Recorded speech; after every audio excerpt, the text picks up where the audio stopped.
السلام عليكم ورحمة الله وبركاته.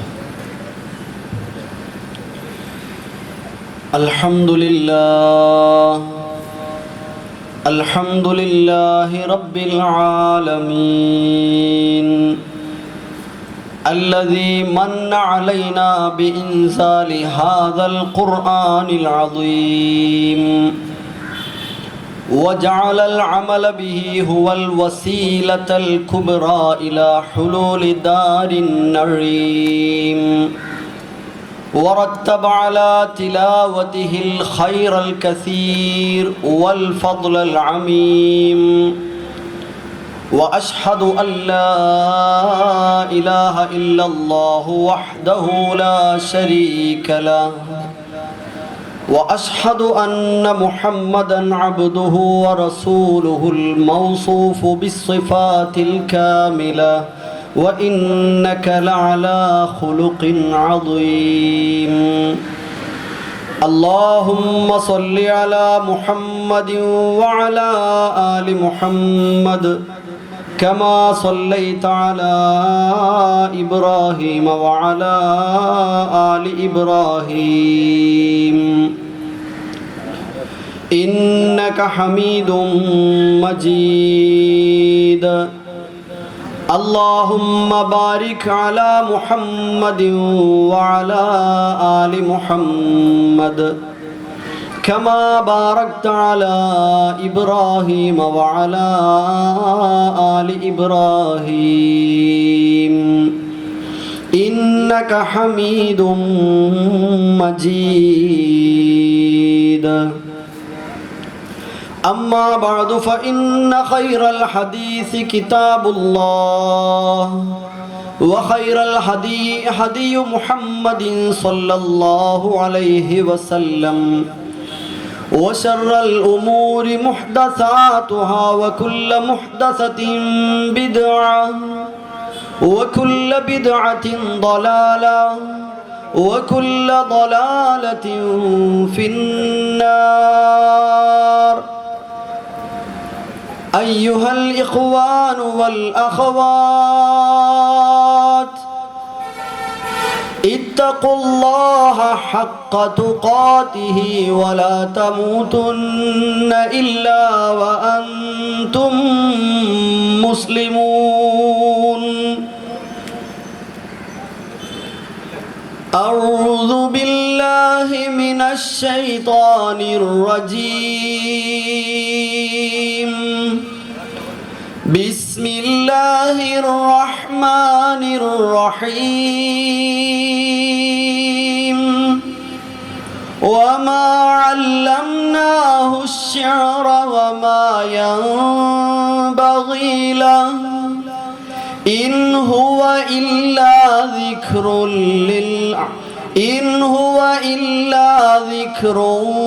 وقرآن مبين.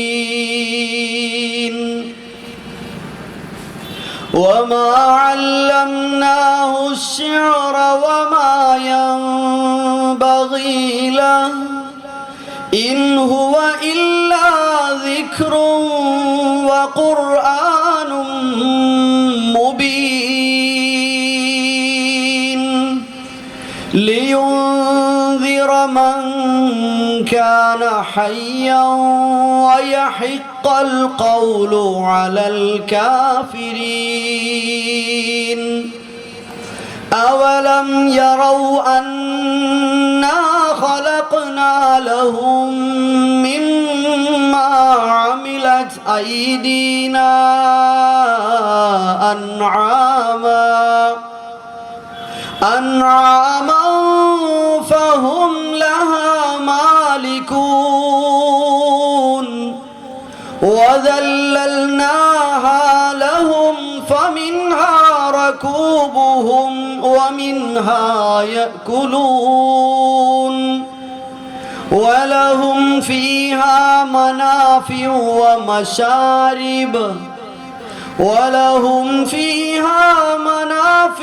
ومشارب أفلا يشكرون.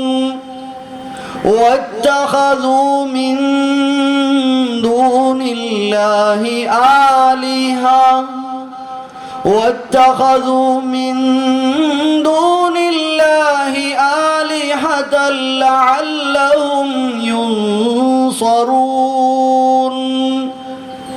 لا يستطيعون نصرهم وهم لهم جند محضرون.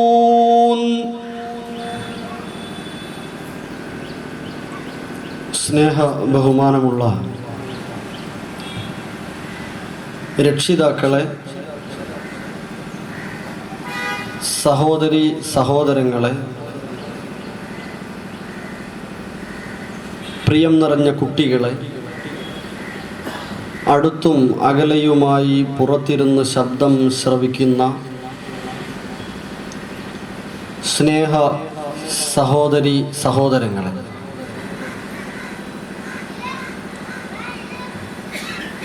പ്രപഞ്ചനാഥനായ പടച്ചതമ്പുരാൻ്റെ ഇഷ്ടദാസന്മാരായി ജീവിക്കാൻ ശ്രദ്ധയുണ്ടാകണമെന്ന്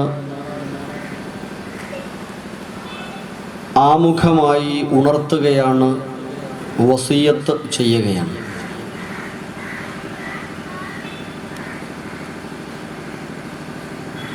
വളരെ സന്തോഷമുണ്ട്.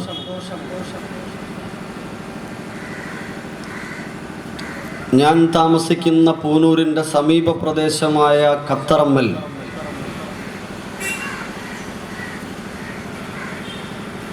ഏതാണ്ട് സ്വാഗത പ്രാസംഗികൻ സൂചിപ്പിച്ചതുപോലെ ഒരു മാസക്കാലം തുടർച്ചയായി അല്ലെങ്കിൽ ഇടവിട്ട് നടന്നുകൊണ്ടിരിക്കുന്ന ദീനിൻ്റെ സന്ദേശ പ്രചാരണ പ്രവർത്തനങ്ങളിൽ ഒരു ദിവസം പങ്കാളിയാവാൻ എനിക്കും സാധിച്ചുവല്ലോ എന്നതിൽ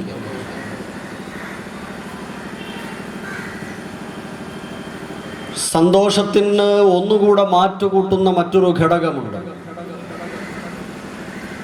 തികച്ചും പ്രമാണബദ്ധമായി വിശുദ്ധ ഖുർആനിനെ സംബന്ധിച്ച് സംസാരിക്കാനാണ് അവസരം ലഭിച്ചിട്ടുള്ളത്. ഒന്നുകൂടെ പറഞ്ഞാൽ, പ്രപഞ്ചനാഥനായ പടച്ചതമ്പുരാന്റെ കലാമുമായി ബന്ധപ്പെട്ട വിഷയം എന്താണ് വിശുദ്ധ ഖുർആനിന് ലോകത്തോട് പറയാനുള്ളത് എന്ന് ചുരുക്കം ചില കാര്യങ്ങൾ.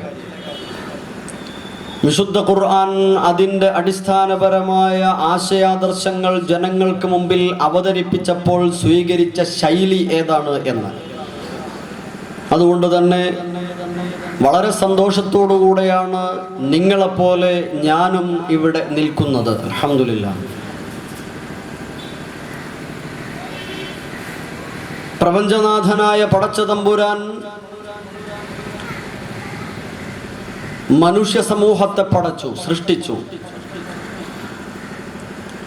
ആദം അലൈഹിസ്സലാമിനെയും ആദമിൽ നിന്ന് ഹവ്വയെയും ആദം ഹവ്വയിൽ നിന്ന് അവർക്ക് സന്തതികളുമായി മനുഷ്യർ വർദ്ധിച്ചു.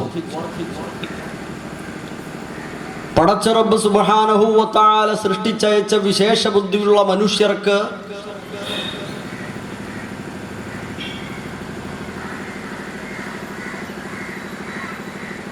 സന്ദേശം എത്തിക്കുക എന്ന ഡ്യൂട്ടി കൂടെ പടച്ച തമ്പുരാൻ തന്നെ ഏറ്റെടുക്കുകയാണ്. മനുഷ്യർക്ക് നന്മയും തിന്മയും വ്യവച്ഛേദിച്ച് കൊടുക്കുവാൻ, അവരെ സൽസംസ്കാരത്തിലൂടെ ജീവിതം നയിക്കാൻ പഠിപ്പിച്ചു കൊടുക്കുവാൻ അവൻ മനുഷ്യരിൽ നിന്ന് തന്നെ ദൂതന്മാരെ പ്രവാചകന്മാരെ നിയോഗിക്കുകയുണ്ടായി.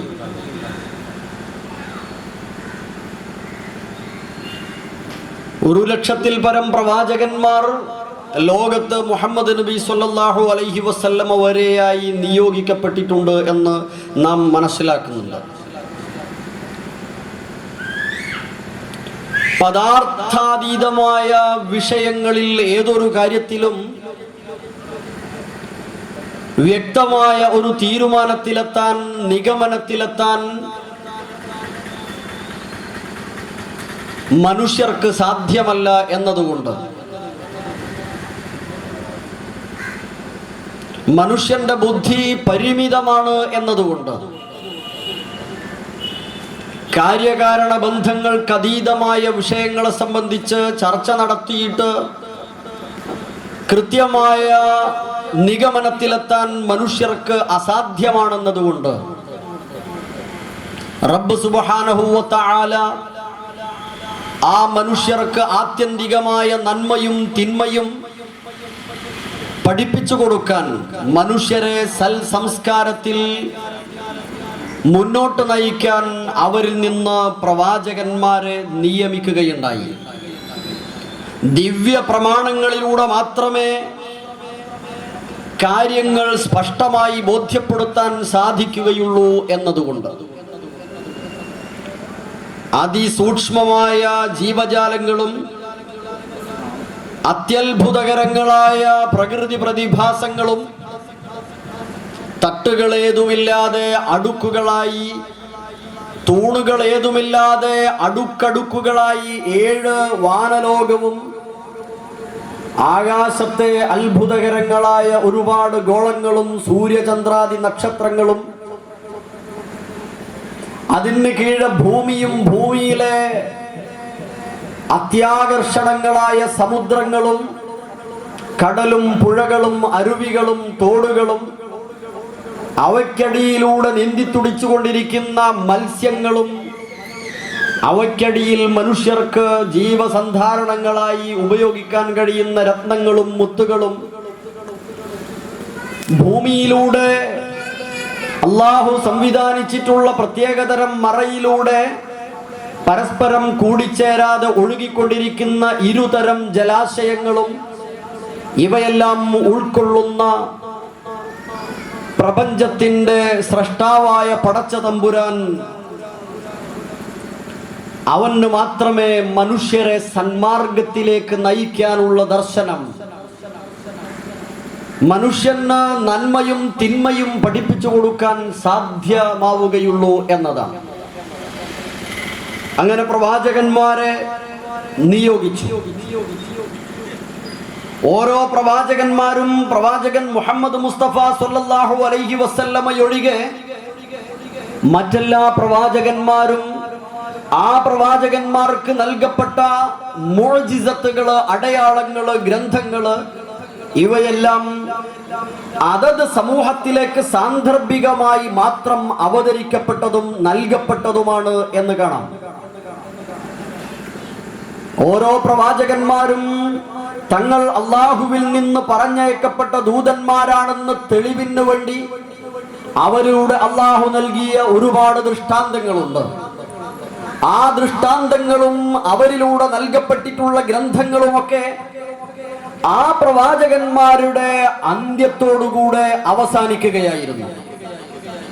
എന്നാൽ പ്രവാചകന്മാരുടെ അലൈഹിം സലാം അവസാന കണ്ണിയായി നിയോഗിക്കപ്പെട്ട മുഹമ്മദ് മുസ്തഫ സല്ലല്ലാഹു അലൈഹി വസല്ലം ജഗദ്ഗുരുവാണ്. ലോകാവസാനം വരെയുള്ള മുഴുവൻ മനുഷ്യർക്കും മാർഗദർശനം നൽകാൻ നിയോഗിക്കപ്പെട്ട പ്രവാചകനാണ് മുഹമ്മദ് നബി സല്ലല്ലാഹു അലൈഹി വസല്ലം. അതുകൊണ്ട് തന്നെ മുഹമ്മദ് നബിയിലൂടെ ലോകത്തെ നന്മ പഠിപ്പിക്കാൻ കൊടുത്തയക്കപ്പെടുന്ന ഗ്രന്ഥം അന്യൂനമായിരിക്കണം എന്ന് മാത്രമല്ല, ലോകാവസാനം വരെയുള്ള ഏത് ബുദ്ധിശാലിയുടെയും ഏത് കുതർക്കിയുടെയും ഏത് സംശയാലുവിന്റെയും മുമ്പിൽ യൗവനം നഷ്ടപ്പെടാതെ മൂല്യം ചോർന്നു പോകാതെ നിലനിൽക്കാൻ കഴിയുന്ന വക്രതയില്ലാത്ത ഗ്രന്ഥമായിരിക്കണം. അതുകൊണ്ട് തന്നെ വിശുദ്ധ ഖുർആൻ എന്ന ഗ്രന്ഥം പ്രവാചകന് നൽകുകയായിരുന്നു, ലോകത്തിന് സമ്മാനമായി വെളിച്ചമായി കൊണ്ട്. പ്രവാചകന്മാരുടെ അടയാളങ്ങൾ സുലൈമാൻ അലൈഹിസ്സലാമിന് കാറ്റിനെ കീഴ്പ്പെടുത്തി കൊടുത്തത് അദ്ദേഹം പ്രവാചകനാണെന്ന അടയാളത്തിനായിരുന്നു. ഉറുമ്പുകളുടെയും പക്ഷികളുടെയും സംസാരം തിരിച്ചറിയാനുള്ള, അവയോട് സംവദിക്കാനുള്ള അമാനുഷികമായ അടയാളം സുലൈമാൻ അലൈഹിസ്സലാമിന് നൽകിയത് ആ സുലൈമാൻ നബിയുടെ സമൂഹത്തിന് നന്മ പഠിപ്പിക്കാൻ വന്ന ദൈവിക ദൂതനാണ് എന്ന അടയാളത്തിന് വേണ്ടിയായിരുന്നു. പക്ഷേ സുലൈമാൻ നബിയുടെ വിയോഗത്തോടുകൂടെ അത് അവസാനിച്ചു. അതിന് പിന്നെ മൂല്യമില്ല. മൂസ അലൈഹിസ്സലാമയെ സംബന്ധിച്ചിടത്തോളം ഒരുപാട് മുഅ്ജിസത്തുകൾ മൂസ നബിയിലൂടെയും നാം മനസ്സിലാക്കിയിട്ടുണ്ട്. മൂസ നബിയുടെ കയ്യിലെ ഒരു വടി, മൂസ അലൈഹിസ്സലാത്തു വസ്സലാമയുടെ ചരിത്രം സൂചിപ്പിക്കുന്ന 20-ാം അധ്യായം സൂറത്തു ത്വാഹയിലെ ആദ്യ ഭാഗത്ത് കാണാം. അല്ലാഹു മനുഷ്യരോട്, പ്രവാചകൻ സല്ലല്ലാഹു അലൈഹി വസല്ലമയോട് ചോദിക്കുന്ന, നമ്മളോടുമായി ചോദിക്കുന്ന ചോദ്യം, നിനക്ക് മൂസയുടെ വർത്തമാനം വന്നിരിക്കുന്നുവോ എന്നാണ്. അള്ളാഹുവിനെ പരിചയപ്പെടുത്തിയിട്ട് അല്ലാഹു ലാ ഇലാഹ ഇല്ലാ ഹുവ ലഹുൽ അസ്മാഉൽ ഹുസ്ന, അത്യുത്കൃഷ്ടമുള്ള നാമങ്ങൾക്കുടമയായ പടച്ചതമ്പുരാൻ അവനല്ലാതെ ആരാധനയ്ക്കർഹനായി മറ്റാരുമില്ല.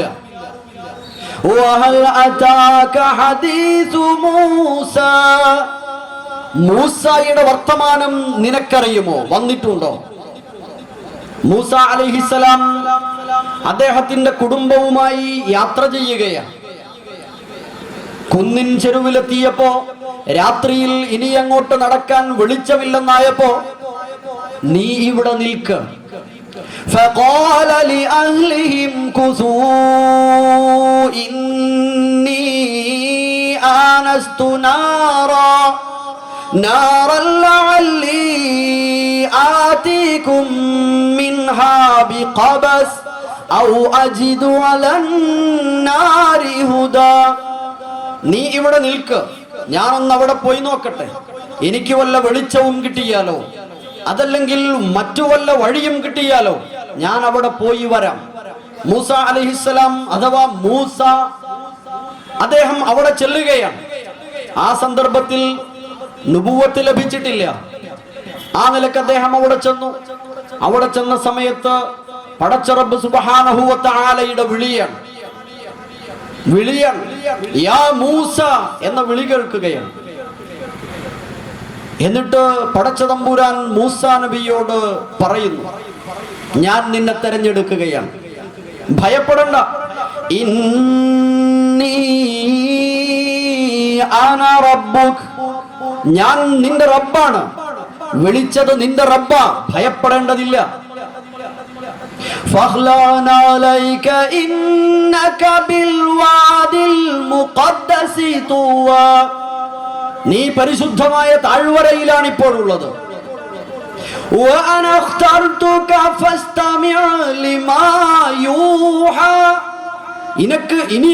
നിനക്ക് ദിവ്യ സന്ദേശം വഹി നൽകപ്പെടും. അത് നീ കൃത്യമായി കേൾക്കണം, സശ്രദ്ധം കേൾക്കണം. ഇന്നനീ അനല്ലാഹ്, മൂസ അലൈഹിസ്സലാമിക്ക് ലഭിക്കുന്ന ആദ്യ സന്ദേശമാണ്. തീർച്ചയായും ഞാൻ അനല്ലാഹ്, അല്ലാഹുവാണ് ഞാൻ. ഇന്നനീ അനല്ലാഹു ലാ ഇലാഹ ഇല്ലാ അന ഫഅ്ബുദ്നി വഅഖിമിസ് സ്വലാത ലിദിക്രി. ഇനി അങ്ങോട്ട് എന്നെ സ്മരിക്കാൻ നീ എന്നെ മാത്രം ആരാധിക്കണം. ഞാനല്ലാതെ മറ്റൊരിലാഹുമില്ല. എനിക്ക് മാത്രം നിന്റെ ആരാധനാ കർമ്മങ്ങൾ, നിന്റെ നേർച്ചകൾ, നിന്റെ സാധനകൾ മുഴുവനും എന്നിൽ നിന്ന് മാത്രം നീ പ്രതീക്ഷിക്കുക. എന്നോട് മാത്രം നീ ചോദിക്കുക. എന്നെ മാത്രം നീ വണങ്ങുക, ഭയപ്പെടുക. ഈ അർത്ഥത്തിൽ ലാ ഇലാഹ ഇല്ലല്ലാഹ് എന്ന കലിമത്തു തൗഹീദ് പഠിപ്പിക്കുക. എന്നിട്ട് മൂസ അലൈഹിസ്സലാത്തു വസ്സലാമയ്ക്ക് ഒരുപാട് സന്ദേശങ്ങൾ നൽകി. ചോദ്യം ചെയ്യപ്പെടുന്ന ഒരു ദിനമുണ്ടെന്ന് പഠിപ്പിച്ചു. അതിനു മുമ്പ് ഖിയാമത്തുണ്ടെന്ന് പഠിപ്പിച്ചു. ഈ ഖിയാമത്തിൽ രക്ഷപ്പെടേണ്ട കാര്യങ്ങൾ എന്തെന്ന് ബോധ്യപ്പെടുത്തി. ആ ബോധ്യപ്പെട്ട കാര്യങ്ങളിൽ നിന്ന് താങ്കളെ പിന്തിരിപ്പിക്കുവാൻ നാട്ടിൽ ഒരുപാട് ആളുകൾ ഉണ്ടാകും എന്ന് തെര്യപ്പെടുത്തി. ആര് നിന്റെ പിന്നാലെ അങ്ങനെ ശ്രമം നടത്തിയാലും, ആരുടെ പിന്തിരിപ്പൻ ശ്രമങ്ങളിലും നീ പെട്ടുപോകാതിരിക്കട്ടെ എന്നും ബോധ്യപ്പെടുത്തി. എന്നിട്ട് ചോദിക്കുകയാണ്, വമാ തിൽക ബിയമീനിക യാ മൂസ. മൂസ, എന്താണ് നിന്റെ വലതു കൈയിൽ കാണുന്നത്?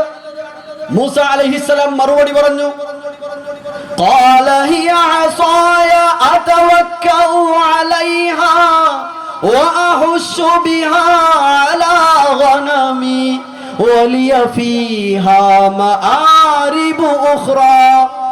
ഇതെന്റെ വടിയാണ്, ഞാൻ ഇതുകൊണ്ട് എന്റെ ആടുകൾക്ക് ഇല കൊടിച്ചു കൊടുക്കാറുണ്ട്.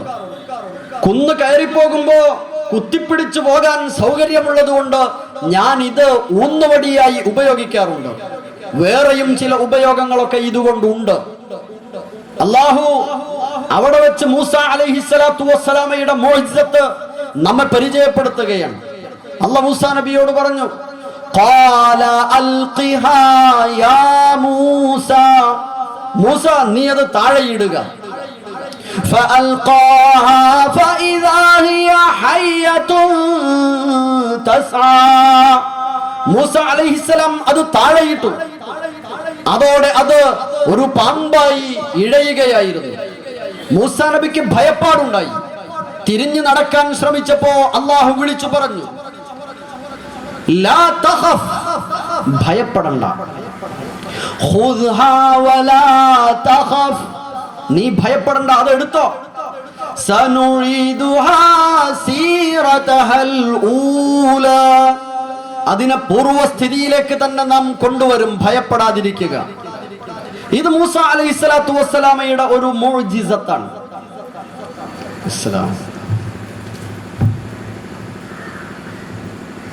ചേർത്ത് തന്നെ മറ്റൊരു മുഅ്ജിസത്ത് കൂടെ പറഞ്ഞു.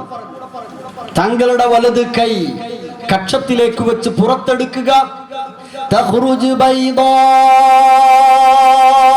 മിൻ ഗൈരി സൂഇൻ ആയതൻ ഉഖ്റാ. മറ്റൊരു അടയാളമായി താങ്കളുടെ കൈവെള്ളയിൽ നിന്നുള്ള പ്രകാശം അത് വെളുത്തതായി ബൈദാ ആയി താങ്കൾക്ക് പുറത്തെടുക്കാം എന്ന് പറഞ്ഞു വന്നത്.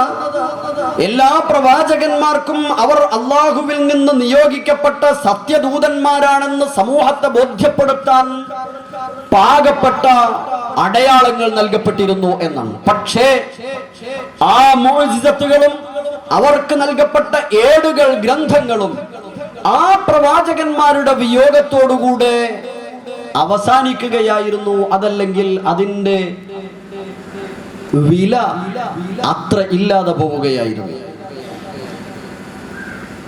എന്നാൽ നേരത്തെ നാം സൂചിപ്പിച്ചതുപോലെ പ്രവാചകന്മാരുടെ അവസാന കണ്ണിയായി നിയോഗിക്കപ്പെട്ട മുഹമ്മദ് മുസ്തഫ സല്ലല്ലാഹു അലൈഹി വസല്ലമ ജഗദ്ഗുരുവായതുകൊണ്ട്, ലോകത്തെ മുഴുവനും പഠിപ്പിക്കേണ്ട പ്രവാചകനായതുകൊണ്ട് അദ്ദേഹത്തിന് നൽകപ്പെട്ട വിശുദ്ധ ഖുർആൻ എന്ന ഗ്രന്ഥം ലോകാവസാനം വരെ നിലനിൽക്കേണ്ടതാണ്. വിശുദ്ധ ഖുർആനിനെ സംബന്ധിച്ചിടത്തോളം മാനവരാശിക്ക് മുഴുവനും ഒരേ സമയം മാർഗദർശക ഗ്രന്ഥവും പ്രവാചകൻ സല്ലല്ലാഹു അലൈഹി വസല്ലമയുടെ അമാനുഷിക ദൃഷ്ടാന്തവുമാണ് എന്ന് ചേർത്ത് വായിക്കണം. ഖുർആനിനെ സംബന്ധിച്ച് വിശുദ്ധ ഖുർആനിലെ 5-ാം അധ്യായം സൂറത്തു മാഇദയിലെ 15-16 സൂക്തങ്ങളിലൂടെ ശ്രദ്ധേയമായ കാര്യം സൂചിപ്പിക്കുന്നുണ്ട്.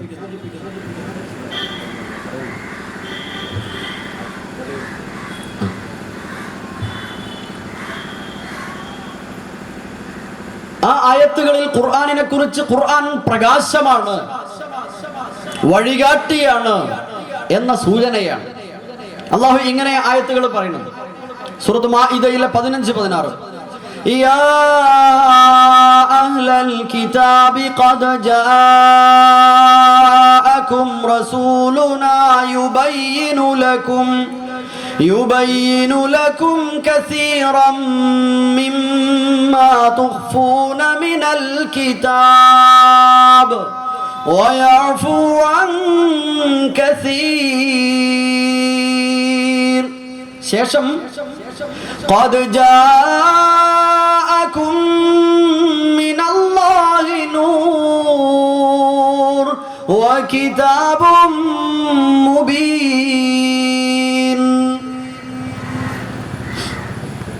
നിങ്ങൾക്കിതാ നിങ്ങളുടെ റബ്ബിൽ നിന്ന് വന്നിരിക്കുന്നു, അല്ലാഹുവിൽ നിന്ന് പ്രകാശം വന്നിരിക്കുന്നു. സ്പഷ്ടമായ കാര്യങ്ങൾ വിശദീകരിക്കുന്ന കിതാബ് നിങ്ങൾക്കിതാ വന്നിരിക്കുന്നു. എന്താണ് ആ കിതാബ് കൊണ്ട് ഉദ്ദേശിക്കുന്നത്? യഹ്ദി ബിഹില്ലാഹു മൻ ഇത്തബഅ റിദ്വാനഹു സുബുലസ്സലാം. അല്ലാഹുവിന്റെ പ്രീതി കാംക്ഷിക്കുന്ന, അല്ലാഹുവിന്റെ ഇഷ്ടം നേടണമെന്ന് ആഗ്രഹിക്കുന്ന ഏതൊരാളെയും ആ വിശുദ്ധ ഖുർആനിലൂടെ പ്രവാചകൻ സ്വല്ലല്ലാഹു അലൈഹി വസല്ലമ വഴി കാണിച്ചു കൊടുക്കുന്നു. സുബുലസ്സലാം, സമാധാനത്തിന്റെ വഴിയിലേക്ക്. വയുഖ്രിജുഹും മിനൽ-ളുലുമാതി ഇലൻ-നൂർ. അതിലൂടെയാണ്, ആ ഗ്രന്ഥത്തിന്റെ സന്ദേശങ്ങളിലൂടെ അവരെ അന്ധകാരങ്ങളിൽ നിന്ന് വെളിച്ചത്തിലേക്ക് കൊണ്ടുവരികയും ചെയ്യുന്നു. ബിഇദ്നിഹി വയഹ്ദീഹിം ഇലാ സിറാത്തിൻ മുസ്തഖീം. സൽപന്ഥാവിലേക്ക് അവരെ നയിക്കുകയും ചെയ്യുന്നു ഗ്രന്ഥം വിശുദ്ധ ഖുർആൻ എന്ന്. സഹോദരങ്ങളെ, സഹോദരികളെ, അറബി ഭാഷയിൽ അവതീർണമായി എന്നതാണ് വിശുദ്ധ ഖുർആൻ എന്ന മഹത് ഗ്രന്ഥത്തിന്റെ ഏറ്റവും ശ്രദ്ധേയമായ കാര്യം. അതിന് മറ്റൊരു കാരണം കൂടെയുണ്ട്. പ്രവാചകൻ അറബിയായതുകൊണ്ടോ പ്രവാചകൻ ഉൾക്കൊള്ളുന്ന സമൂഹം അറബികളായതുകൊണ്ടോ ആണ് അറബിയിൽ അവതീർണമായത് എന്ന ഒരു ധാരണ പലപ്പോഴും നമുക്കൊക്കെ ഉണ്ടായിരുന്നു. പക്ഷേ വിശുദ്ധ ഖുർആൻ കൃത്യമായി സൂറത്ത് സുമറിലൂടെയും 12-ാം അധ്യായം സൂറത്ത് യൂസുഫിലൂടെയും മറ്റുമൊക്കെ വ്യക്തമാക്കുന്നത് എന്തിനാണ് അറബിയിൽ ഖുർആൻ അവതരിപ്പിച്ചത് എന്ന്. ഏറ്റവും പ്രധാനപ്പെട്ട വിഷയം, അറബി ഭാഷ ഇതര ഭാഷകളിൽ നിന്ന് വ്യത്യസ്തമായി കാലാതിവർത്തിയായ ഒരു ഭാഷയാണ്, വക്രതയില്ലാത്ത ഭാഷയാണ്. 1400 വർഷങ്ങൾക്ക് മുമ്പുള്ള അറബിയുടെ ചുവ, അറബിയുടെ മൂല്യം അതെത്ര വളർന്നാലും നഷ്ടപ്പെട്ടു പോകില്ല. മലയാളത്തെ പോലെയോ മറ്റേതെങ്കിലും ഭാഷയെ പോലെയോ ആയിരുന്നു അറബി ഭാഷയെങ്കിൽ അന്ന് പ്രവാചകൻ വിശദീകരിച്ച പല കാര്യങ്ങളും ഇന്ന് തലം മാറിപ്പോയിരുന്നേനെ. 100 വർഷം മുമ്പത്തെ മലയാള മനോരമയിലൂടെ നാം വായിക്കാറുണ്ടായിരുന്നു ചെറിയ ഒരു കോളം. പക്ഷേ ഇന്ന് നമ്മുടെ കുട്ടികൾക്ക്, അല്ല നമുക്ക്, അന്നത്തത് വായിച്ചാൽ കാര്യം പിടികിട്ടൂല. എന്നാൽ അറബി ഭാഷയെ സംബന്ധിച്ചിടത്തോളം വക്രതയില്ലാത്ത ഭാഷയാണ്. അതുകൊണ്ട് തന്നെ വിശുദ്ധ ഖുർആനിനെ വക്രതയില്ലാത്ത ഭാഷയിൽ അവതരിപ്പിച്ചു എന്ന് പടച്ച തമ്പുരാൻ സുബ്ഹാനഹു വ തആല. ഖുർആനൻ അറബിയ്യൻ ഗൈറ ദീ ഇവജിൽ ലഅല്ലഹും യത്തഖൂൻ. അവർ സൂക്ഷ്മതയോടുകൂടെ അവസാന നാൾ വരെ അവർക്ക് ജീവിക്കാൻ കഴിയണമെങ്കിൽ വക്രതയില്ലാത്ത ഭാഷയിലായിരിക്കണം ആശയാദർശങ്ങൾ നൽകുന്ന ഖുർആൻ. വ്യക്തമായി കാണും എന്ന് ഞാൻ വിശ്വസിക്കട്ടെ. വക്രതയുള്ള ഭാഷയിൽ അവതരിക്കപ്പെട്ട ഒരു ഗ്രന്ഥത്തിലെ ആശയാദർശവുമായി അധിക നാൾ മുന്നോട്ട് പോകാൻ കഴിയില്ല, വൈരുദ്ധ്യങ്ങൾ ഉണ്ടാകും. അതുകൊണ്ടാണ് ആ ആയത്തിന്റെ അവസാനത്തിൽ ലഅല്ലഹും യത്തഖൂൻ, അവർ സൂക്ഷ്മതയുള്ളവരാകുന്നതിന് വേണ്ടി എന്ന് കണക്ട് ചേർത്ത് പറഞ്ഞത് എന്ന് നാം മനസ്സിലാക്കണം. ലോകാവസാനം വരെയുള്ള മുഴുവൻ മനുഷ്യർക്കും അവരുടെ ജീവിതത്തിന്റെ, അവരുടെ ജനനത്തിന് മുമ്പും ജനന സന്ദർഭത്തിലും, ജനിച്ചത് മുതൽ മരണം വരെയും മരണം മുതൽ പുനർജന്മം വരെയുള്ള ബർസഖിയായ ഘട്ടത്തെയും ആ പുനർജന്മം മുതൽ അനന്തമായി നീണ്ടു നിൽക്കുന്ന രക്ഷാശിക്ഷയുടേതായ ലോകത്തെക്കുറിച്ചും കൃത്യമായി പഠിപ്പിച്ചു കൊടുക്കുന്ന ഒരേയൊരു ഗ്രന്ഥമായി നമുക്ക് പരിചയപ്പെടാൻ കഴിയുന്നത് ഈ വിശുദ്ധ ഖുർആൻ എന്ന ഗ്രന്ഥം മാത്രമാണ്. അഥവാ സർവതല സ്പർശിയായ വിശുദ്ധ ഖുർആൻ ഈ സർവതല സ്പർശിയായ വിശുദ്ധ ഖുർആനിൽ നിന്ന് ആർ അകന്നു നിൽക്കുന്നുവോ നിസ്സംശയം അവന്റെ ഈഹപര ജീവിതം, അവന്റെ ദുനിയവിയായ ജീവിതം മുതൽ അവന് അസമാധാനമായിരിക്കും. സ്വസ്ഥമായ ജീവിതം നയിക്കാൻ സാധ്യമല്ല.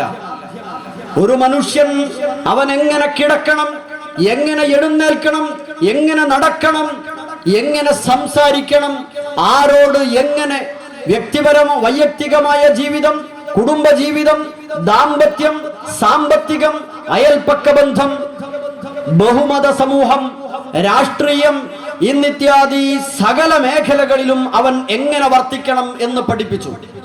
മാത്രമല്ല അതിന് വിരുദ്ധമായി ജീവിക്കുമ്പോഴുണ്ടാകുന്ന പ്രയാസങ്ങളും വൈഷമ്യങ്ങളും എന്ത് എന്ന് പഠിപ്പിച്ചു. ആ ഗ്രന്ഥത്തിൽ നിന്ന് ആരകന്നു നിൽക്കുന്നുവോ അതത് മേഖലകളിൽ അവർ ഒരുപാട് പ്രയാസങ്ങളും ബുദ്ധിമുട്ടുകളും അനുഭവിക്കേണ്ടി വരും എന്നതാണ്. വിശുദ്ധ ഖുർആൻ 2-ാം അധ്യായം സൂറത്ത് ബഖറയിലെ 38-ാമത്തെ വചനത്തിൽ ആ കാര്യം സൂചിപ്പിച്ചിട്ടുണ്ട്. നാം നിങ്ങൾക്ക് നൽകുന്ന സന്ദേശം ആരത് മുറുകെ പിടിക്കുന്നുവോ ഫലാ ഖൗഫുൻ അലൈഹിം വലാ ഹും യഹ്സനൂൻ, ആർ അതിനെ പിൻപറ്റുന്നുവോ അവർക്ക് യാതൊരു സങ്കടത്തിന്റെയും ഭയപ്പാടിന്റെയും സാധ്യതകളില്ല എന്ന്. ഖുർആനിലെ 8-ാം അധ്യായം സൂറ അൻഫാലിലെ 24-ാമത്തെ സൂക്തം ശ്രദ്ധേയമായതുകൊണ്ട് നിങ്ങളുടെ ശ്രദ്ധയിൽ ഓർമ്മപ്പെടുത്താൻ ആഗ്രഹിക്കുന്നു. മനുഷ്യരെ വിശുദ്ധ ഖുർആനുമായി, വിശുദ്ധ ഖുർആനിന്റെ സോഫ്റ്റ്വെയറുകളുമായി, വിശുദ്ധ ഖുർആനിന്റെ കോപ്പികളുമായി നടക്കുന്ന മനുഷ്യ സമൂഹത്തെ മുഴുവൻ വിളിച്ചുകൊണ്ട് ഓർമ്മപ്പെടുത്തുന്ന ഒരു കാര്യം, നിങ്ങളിത് കൊണ്ടു നടന്നാൽ മാത്രം പോരാ, നിങ്ങളിത് പാരായണം ചെയ്ത് തീർത്താൽ മാത്രം പോരാ, അതിൽ അള്ളാഹുവും പ്രവാചകനും ക്ഷണിച്ചതിലേക്ക് നിങ്ങൾ ഉത്തരം നൽകണം. നിങ്ങൾ കരുതിയോ അത് സ്വീകരിക്കുന്നതോടെ പ്രയാസമുണ്ടാകുമെന്ന്? ഒരിക്കലുമില്ല. ഖുർആൻ കൃത്യമായി 8-ാം അധ്യായം അൻഫാൽ 24-ാം സൂക്തത്തിൽ ബോധ്യപ്പെടുത്തുക. യാ അയ്യുഹല്ലദീന ആമനു സ്തജീബൂ ലില്ലാഹി വലിർറസൂലി ഇദാ ദഅാകും ലിമാ യുഹ്യീകും. നിങ്ങൾക്ക് ജീവൻ നൽകുന്ന കാര്യത്തിലേക്ക് മാത്രമാണ് പ്രപഞ്ചനാഥനായ പടച്ച തമ്പുരാൻ വിശുദ്ധ ഖുർആനിലൂടെ ക്ഷണിക്കുന്നത്. നിങ്ങൾ അതിനുത്തരം നൽകണം. വിശുദ്ധ ഖുർആനിൽ അങ്ങനെ പറഞ്ഞിട്ടുണ്ടോ എങ്കിൽ അതെനിക്ക് സ്വീകരിക്കാം നിസ്സംശയം. അതിൽ യാതൊരു ഹക്ക് ശക്കയും വേണ്ട, യാതൊരു ഹക്ക് ശക്ക് കൂടിക്കലരൽ വേണ്ട. ഖുർആൻ ഈ വിഷയത്തിൽ അങ്ങനെയാണോ പറഞ്ഞത്? ഇബാദത്തുമായി ബന്ധപ്പെട്ട് ഖുർആൻ പഠിപ്പിച്ചത് ഇങ്ങനെയാണോ? ഞാൻ അതിനുത്തരം നൽകണം. കാരണം അത് സ്വീകരിക്കുമ്പോൾ എനിക്ക് ജീവൻ ലഭിക്കുകയാണ്. ലിമാ യുഹ്യീകും, നിങ്ങൾക്ക് ജീവസ് നൽകുന്ന കാര്യങ്ങളിലേക്ക് മാത്രമാണ് വിശുദ്ധ ഖുർആൻ നിങ്ങളെ ക്ഷണിക്കുന്നത്. അതിന് നിങ്ങൾ ഉത്തരം നൽകണം എന്ന്. സഹോദരങ്ങളെ, ഒന്നാലോചിക്കാം. വർത്തമാന സമൂഹത്തെക്കുറിച്ച്, ഒരുപാട് വളർച്ച നേടിയിട്ടുള്ള വർത്തമാന സമൂഹം, ഒരുപാട് ഔന്നത്യങ്ങൾ നേടിയെടുക്കാൻ വെട്ടിപ്പിടിക്കാൻ സാധിച്ചിട്ടുള്ള സമൂഹം, ലോകം, അവരുടെ നമ്മുടെ വിരൽ തുമ്പുകളിൽ, ചെറുവിരൽ തുമ്പുകളിൽ നമ്മുടെ എല്ലാ ആവശ്യങ്ങളും നിർവഹിക്കപ്പെടുന്നു. നമ്മുടെ ഉദ്ദേശങ്ങൾ, ആഗ്രഹങ്ങളെല്ലാം തേടിപ്പിടിക്കാൻ, നമ്മുടെ വീട്ടിലെത്തിക്കാൻ ഇതുകൊണ്ട് സാധ്യമാകുന്നു എന്ന്. അത്രത്തോളം അഭൂതപൂർവമായ വളർച്ച നേടിയെടുത്തിട്ടുള്ള സമൂഹം. വൈജ്ഞാനിക രംഗത്തും ഭൗതികമായ രംഗങ്ങളിലുമൊക്കെ വളർച്ചയുടെ ഉത്തുംഗതയിലാണ്. ഇന്ന് കണ്ടിട്ടില്ലാത്ത, കാണാൻ സാധിച്ചിട്ടില്ലാത്ത വളർച്ച, അത്ഭുതം, പ്രൊഡക്ഷനുകൾ നാളെ രാവിലെ നാം കാണാനിരിക്കുകയാണ്. ഇന്നലെ ഇല്ലാതിരുന്നത് പലതും ഇന്ന് നമ്മുടെ മുന്നിലുണ്ട്, നമ്മുടെ കൈകളിലുണ്ട്. അതിവേഗം വളർന്നുകൊണ്ടിരിക്കുന്നു മനുഷ്യന്റെ കഴിവിലൂടെ തന്നെ. പക്ഷേ ഇങ്ങനെ ഏതെല്ലാം വിധത്തിൽ മനുഷ്യന് ഔന്നത്യമുണ്ടാക്കാൻ കഴിഞ്ഞിട്ടുണ്ടോ, എന്നിരുന്നാലും മനുഷ്യർ പല വിധത്തിലും വൈഷമ്യം അനുഭവിക്കുന്നു. ഭയാശങ്കകളാണ് ഓരോ കുടുംബത്തിലും, ഓരോ മഹല്ലുകളിലും, ഓരോ പ്രദേശങ്ങളിലും ഭയപ്പാടുകളാണ്.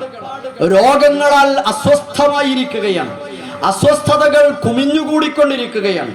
കുടുംബാന്തരീക്ഷം വഷളായിക്കൊണ്ടിരിക്കുന്നു. സ്നേഹാദര ബഹുമാനം എന്നതൊക്കെ നഷ്ടമായി പോയിരിക്കുന്നു. ആരും ആരെയും സ്നേഹിക്കുന്നില്ല, ബഹുമാനിക്കുന്നില്ല, ആദരിക്കുന്നില്ല, അംഗീകാരമില്ല. ഈമാനിന്റെ വളരെ പ്രധാനപ്പെട്ട ഘടകമായി പ്രവാചകൻ പഠിപ്പിച്ച ഹയാ, ലജ്ജ എന്നത് എവിടെയോ കളഞ്ഞു കുളിച്ചു പോയിരിക്കുന്നു.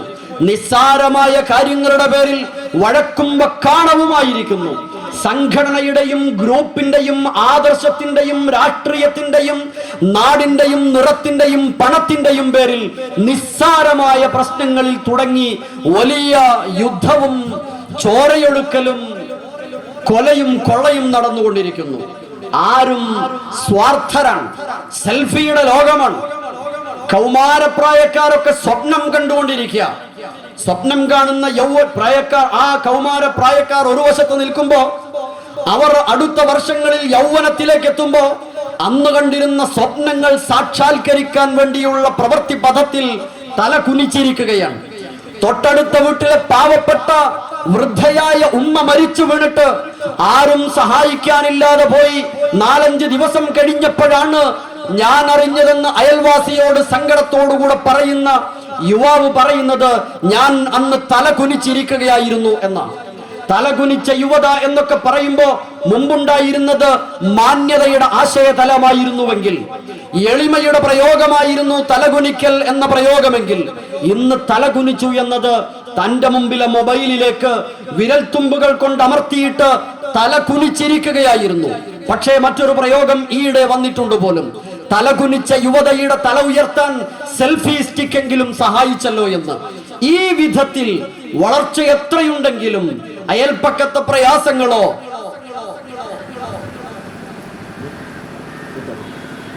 ഒന്നുമറിയാതെ സ്വാർത്ഥമായി ജീവിച്ചുകൊണ്ടിരിക്കുന്ന ഒരു സമൂഹം. എന്തുകൊണ്ട് ഇങ്ങനെ സംഭവിച്ചു എന്നതാണ് ഞാനും നിങ്ങളും പരിശോധിക്കേണ്ടത്. തീർച്ചയായും മനുഷ്യർ ദൈവിക സന്ദേശങ്ങളിൽ നിന്ന് അനുദിനം അകന്നുകൊണ്ടിരിക്കുന്നു എന്നത് തന്നെയാണ്. വളരെ പ്രധാനപ്പെട്ട കാര്യം കൂടെ പറഞ്ഞ് ഞാൻ അവസാനിപ്പിക്കാം. വിശ്വാസ, സാംസ്കാരിക, സാമൂഹിക വിഷയങ്ങളിലെല്ലാം ഒരു വശത്ത് വിശ്വാസ രംഗത്ത് തന്നെ സൃഷ്ടിച്ച് പരിപാലിച്ചു കൊണ്ടിരിക്കുന്ന ഏകനായ പ്രപഞ്ചനാഥനായ പടച്ച തമ്പുരാന് മാത്രം ആരാധനകൾ സമർപ്പിക്കേണ്ടതിന് പകരം തന്നെ പോലുള്ള ആളുകളെ, താനെന്നും കണ്ടുകൊണ്ടിരിക്കുന്ന അനുഭവിച്ചു കൊണ്ടിരിക്കുന്ന ചില പ്രതിഭാസങ്ങളെ ആരാധിച്ചു കൊണ്ടിരിക്കുന്ന വലിയ ജനസമൂഹം എല്ലാ മതങ്ങളിലും. അതിനപ്പുറത്ത് കൃത്യമായ വിശ്വാസത്തിലൂടെ മാത്രം രൂപപ്പെടുത്തിയെടുക്കാൻ കഴിയുന്ന സാംസ്കാരികമായ ശുദ്ധീകരണം നഷ്ടപ്പെട്ടു പോയ സമൂഹവും. ഇവിടെയാണ് വിശുദ്ധ ഖുർആൻ ഒരുപാട് അനുഗ്രഹങ്ങൾ നൽകപ്പെട്ടിട്ടുള്ള മനുഷ്യരെ വിളിച്ചുകൊണ്ട് ഒരു ചോദ്യം ഉന്നയിച്ചത്, മനുഷ്യരെ സംബന്ധിച്ച് ഒരു കാര്യം വിശദീകരിച്ചത്. സൂറത്തുൽ ആദിയാത്തിലെ ഇന്നൽ ഇൻസാന ലിറബ്ബിഹി ലകനൂദ്, ഒരുപാട് അനുഗ്രഹങ്ങൾ ലഭിച്ചിട്ടും നന്ദികേട് കാണിക്കുന്ന മനുഷ്യൻ എന്ന്. ഒരുപാട് വളർച്ചകളും അനുഗ്രഹങ്ങളും, പക്ഷേ അവൻ നന്ദികേട് കാണിക്കുകയാണ് എന്ന്. സഹോദരങ്ങളെ, സഹോദരികളെ, ആലോചിച്ചു നോക്കൂ. വിശുദ്ധ ഖുർആൻ എന്നും പ്രവാചകൻ സ്വല്ലല്ലാഹു അലൈഹി വസല്ലമ നമുക്ക് പ്രത്യേകമായി പഠിപ്പിച്ചു തന്ന ഒരുപാട് വചനങ്ങളുണ്ട്. പ്രത്യേകമായ സവിശേഷമായ സൂക്തങ്ങളായി, മന്ത്രങ്ങളായി പഠിപ്പിച്ച ഒരുപാട് വചനങ്ങൾ. ആയത്തുൽ കുർസി, ആമനർ റസൂൽ, ഇഖ്ലാസ് സൂറത്ത്, മുഅവ്വദത്തൈനിയായ അവസാന 2 സൂറത്തുകൾ, ഇവയൊക്കെ ഏറെ പ്രാധാന്യത്തോടെ പഠിപ്പിച്ചിട്ടുണ്ട്. എന്തിനായിരിക്കണം? മനുഷ്യൻ ഏകനായ പടച്ച തമ്പുരാനിൽ മാത്രം ജീവിതം സമർപ്പിക്കേണ്ടവരാണ് എന്ന വിഷയങ്ങളാണ്, അടിസ്ഥാന തൗഹീദാണ് ഈ സൂറത്തുകളിലൊക്കെ സൂചിപ്പിക്കുന്നത് എന്നതുകൊണ്ട് തന്നെ മനുഷ്യനോട് പടച്ച തമ്പുരാൻ ചോദിക്കുന്ന ഒരു ചോദ്യം നിങ്ങളുടെ ശ്രദ്ധയിലുണ്ടാകും.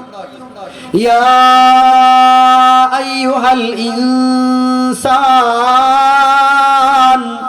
മാ ഗർറക غرك بربك الكريم. അത്യുന്നതനായ ഉദാരനായ നിന്റെ റബ്ബിന്റെ കാര്യത്തിൽ നിന്നെ എന്താ വഞ്ചിച്ചത്? എന്തുകൊണ്ട് നീ അഹങ്കാരിയായി നടക്കുന്നു? നീ വിനയാന്വിതനായി അവനെ മാത്രം ആരാധിക്കേണ്ടതിനു പകരം മറ്റു പലരെ നിന്നെപ്പോലുള്ളവരെ ആരാധിക്കുന്നു.